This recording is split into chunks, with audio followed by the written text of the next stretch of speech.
Hey guys, this is Jalak and welcome back to my channel, and today I will show you how to make churros with DIY nozzle. Now these churros are delicious and I love them.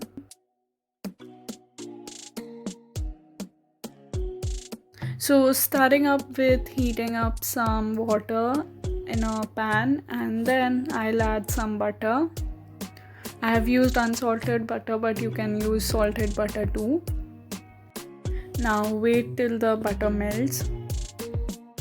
Alright, so the butter is melting, so make sure you like this video, comment on it, and subscribe to my channel and share this video as much as possible.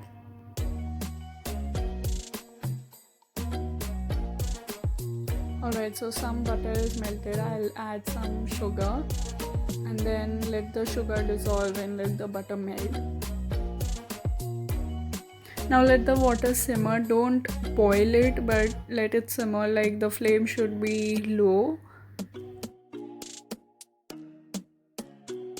Then I'll add very little salt. Now you skip this step if you are using salted butter, and I have used vanilla essence, but if you want you can skip it too. Turn off the flame before adding some flour. Add some flour. I have used wheat flour, but you can use all-purpose flour too, and then I am mixing it very nicely till there are no lumps, and you can add some water if your dough is very dry. My dough was very dry, that's why I added some water.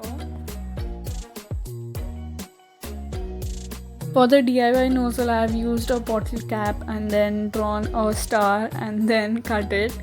Make sure your bottle is not too hard, otherwise it is not easy to pipe these churros. Then I'll freeze them and then I'll fry them. You can also bake it. Now make sure your oil is not too hot, and otherwise it will just be raw. And then I'll add some sugar and cinnamon, mixing it up, and then I'll serve it with some hot melted chocolate. Sure you give this recipe a try. It is amazing and you'll love it, and make sure you follow me on Instagram. Bye.